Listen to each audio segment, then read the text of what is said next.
Hello, Gold Globe friends. Today we'll talk about one of the most controversial cases in modern football, Manchester City, and the accusations that could change the future of the club.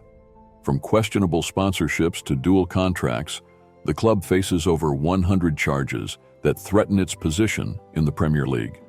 Let's break down everything you need to know about this case that has rocked the football world. Manchester City was bought in 2008 by the royal family's investment fund from Abu Dhabi United Group. The owner is Sheikh Mansour, vice president of the United Arab Emirates.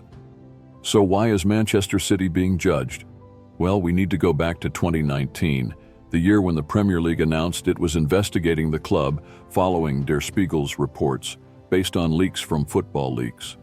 The published material included emails obtained by Portuguese activist Rui Pinto, which were exchanged by club executives like then CEO Ferran Soriano, financial director Jorge Chumillas, and Simon Pearce, director and advisor to the Abu Dhabi royal family. Essentially, these executives acknowledged that when the financial fair play rules were implemented, they needed to increase sponsorship income. While this is normal practice for many clubs, these emails revealed that it was Sheikh Mansour, the owner of Manchester City, who was financing these sponsorships. For example, there was a season where Etihad Airways was supposed to pay £67.5 million to Manchester City. Etihad Airways had a contract with the club, but the emails clarified that out of those £67.5 million, only £8 million actually came from Etihad. The rest was paid directly by Abu Dhabi United Group, the club's owner, Sheikh Mansour. In another operation, they also sold marketing rights to an external company, which allowed them to avoid paying players directly and also generate extra profit from the sale, which was again financed by Abu Dhabi United Group. Another well-known case involved the dual contract of Roberto Mancini, who was the Manchester City coach at the time. Mancini had two contracts, one with Manchester City and another as a consultant for the club Al Jazeera.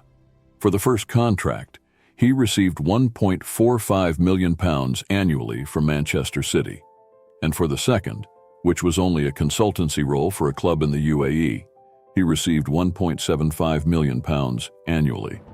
The emails clearly showed that the money Al Jazeera used to pay Mancini also came from Abu Dhabi United Group.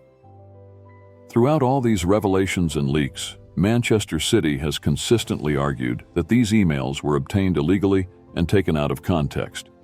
The Premier League investigated the case until February 2023, when it charged Manchester City with breaching 115 financial regulations, with the possibility that these charges could increase. Since then, this matter has been handled by an independent commission, which officially started the trial on September 16th. But who is judging Manchester City? Many people think that the Premier League is directly judging the case, but this is not true. The judgment is being carried out by a commission composed of 3 individuals selected by the president of the Premier League's Justice Commission. The Premier League is the one bringing the charges, the independent commission makes the decisions, and Manchester City is the accused.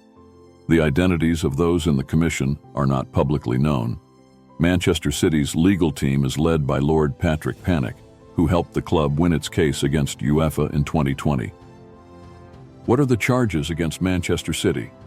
The 115 charges are broken down as follows: 54 for failing to provide accurate financial information between 2009 and 2018, 14 for not providing precise details about payments to players and executives, 5 for breaching UEFA's financial fair play rules between 2013 and 2018, 7 for breaching the Premier League's profitability and sustainability rules between 2015 and 2018, and 35 for not cooperating with Premier League investigations between December 2018 and February 2023. However, Manchester City only needs to prove that it did not finance itself illegally or fraudulently through fictitious sponsorships. If it can prove that the funds were obtained legally, all charges could collapse. The 54 charges for failing to provide financial information and the financial fair play violations would also be dismissed, with the 35 charges of non-cooperation remaining as minor aggravations. How long will the hearing last? According to reliable sources such as the BBC, the hearing is expected to last 10 weeks, meaning it should conclude by mid-November, though a verdict is not expected by then.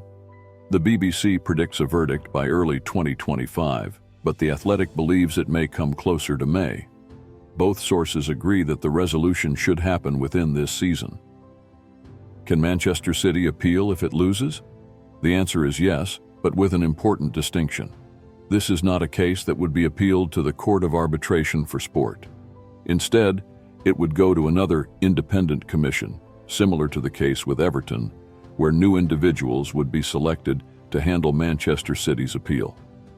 This is what happened with Everton when its 10-point deduction was reduced to 6.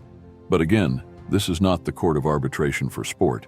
It's important to note that the Court of Arbitration for Sport was the one that resolved Manchester City's dispute with UEFA in 2020, annulling the 2-year ban UEFA had imposed on the club from European competitions. That situation was resolved in Manchester City's favor because the infractions had expired since more than 5 years had passed, and they were also unable to prove that the payments came from Sheikh Mansour. One key difference in this case is that the Premier League rules have no time limit for sanctions, and there is also more evidence available than UEFA had at the time. What could be the possible sanction? No one knows for sure, not even the media closely following the case. First, it must be proven that Manchester City is guilty, and from there, the sanction will be discussed. Even if the first independent commission finds Manchester City guilty, the sanction could be delayed until a potential appeal is resolved. And that's everything about Manchester City's complicated case. The next few weeks will be crucial in determining the club's fate this season. What do you think? Is the club guilty or innocent? Let us know your thoughts in the comments. And don't forget to subscribe to Goal Globe for the latest football news and analysis. See you in the next video.